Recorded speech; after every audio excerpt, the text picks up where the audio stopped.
Nous allons donc rejoindre les jeunes du mouvement eucharistique des jeunes. Bonsoir Guillaume. Allô? Oui, bonsoir Guillaume, bonsoir à toutes et à tous. Bonsoir. Ah, on sent qu'il y a du monde là. Donc les jeunes JK du mouvement eucharistique des jeunes, le MEJ qu'on connaît bien dans Happy Hour. Peut-être qu'on peut redire en quelques mots, c'est quoi le MEJ? Le MEJ, c'est le mouvement eucharistique des jeunes.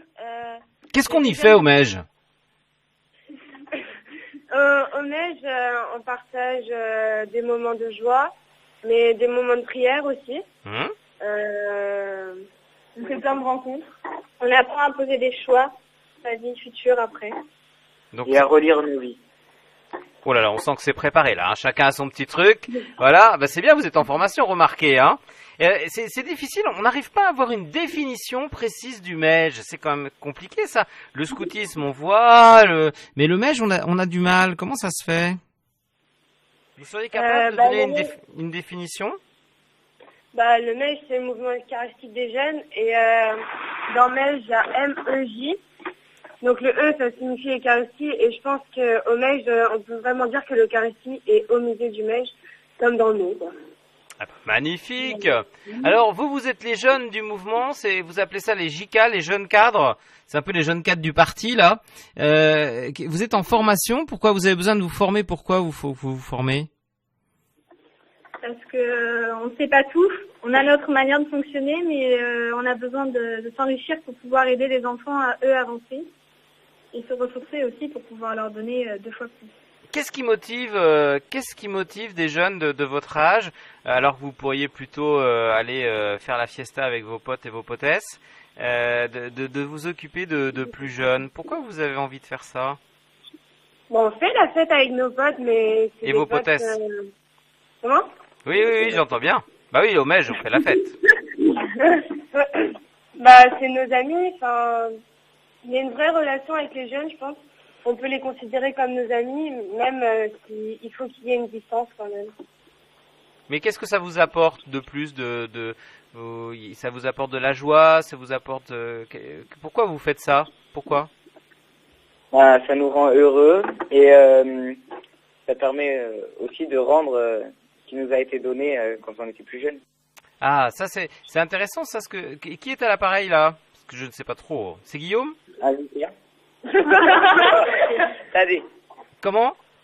Tadé. Tu t'appelles Tadé, c'est ça? Oui. Bon, alors Tadé, tu dis on a envie de rendre ce qu'on a reçu. Ça c'est intéressant ça. C'est-à-dire que tu vis pas c'est une vie qui n'est pas très égoïste. Au contraire, tu veux redonner. Mais qu'est-ce que tu as reçu des plus vieux alors?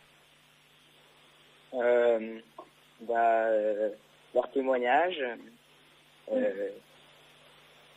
Et ce que tu as reçu des plus vieux, on va dire ça comme ça, c'est ça qui t'a donné envie d'être chrétien, d'être, comme dit saint Ignace, un ami du Christ?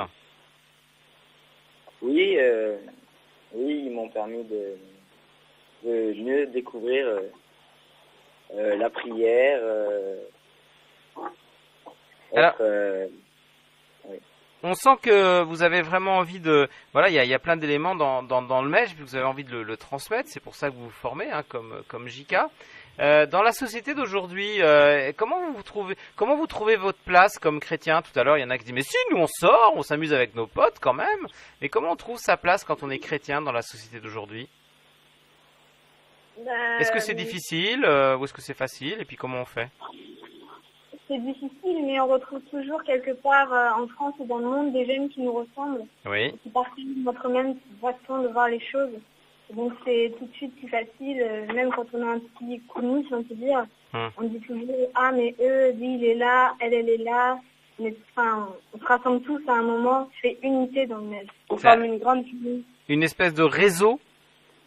Voilà. Il y a un réseau social, le MEJ. C'est ça. C'est plus Facebook, c'est MEJbook. Voilà. C'est un nouveau site.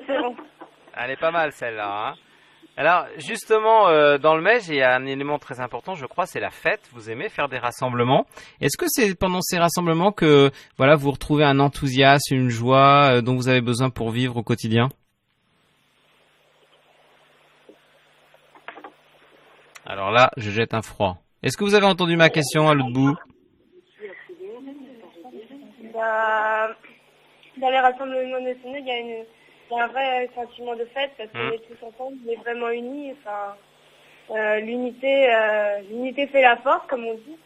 L'union fait la force plutôt, mais justement, c'est là qu'on voit vraiment qu'on forme une grande famille, que tout le monde s'entraide. Et grâce au chant. Oui, être chrétien, c'est être joyeux, c'est être festif. Oui, enfin, de notre temps, il y a plein de rassemblements où on s'amuse. C'est une autre façon, en fait, de découvrir Dieu, un peu plus, on va dire, moderne, et ça convient plus aux jeunes. Est-ce que dans votre formation, c'est important d'enraciner votre foi dans une prière personnelle? Oui. Alors, et quel conseil vous donneriez aux auditeurs ce soir pour, quand ce soir, avant d'aller se coucher, quel conseil pour faire leur petite prière personnelle ce soir? Ce serait quoi les 3 conseils des jeunes JK du mouvement eucharistique des jeunes? C'est une prière d'alliance, donc où on relit sa journée. On demande quelque chose au Seigneur, mais on lui dit surtout merci pour tout ce qu'il nous a apporté. Et on lui demande aussi pardon pour ce qu'on a pu faire qui ne lui convenait pas ou qui n'était pas bien. Et puis pardon, merci s'il te plaît. C'est ça la prière d'alliance? Oh là là. Faut dire que j'ai fait un peu de mèche quand j'étais jeune. Bon bah écoutez, j'ai quand même été aumônier pendant 8 ans. Hein. Voilà, alors, je vous laisse. Merci. Si vous voulez les retrouver, vous allez sur le Facebook du Mèche France.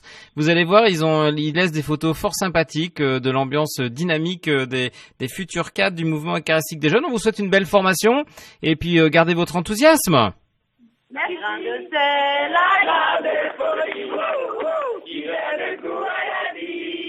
Nous sommes le sel de la terre, témoins de Jésus. Les comment vivant, Voilà. Eh bien, on va laisser les jeunes du Mège nous chanter un grain de sel, un grain de folie. Nous étions avec ces jeunes qui se préparent à être des futurs animateurs. Hein. Et, vous savez, dans tous les mouvements, il y a des temps de formation. Et au Mège, eh bien, les plus jeunes, on les appelle des JK, des jeunes cadres, les futurs animateurs qui s'occupent des petits dans le mouvement eucharistique des jeunes. Voilà. Eh bien, c'est déjà fini. C'est incroyable. On a eu un super programme ce soir. C'est quand même sympa de voir toute cette jeunesse dynamique à Thésée ou au Mège.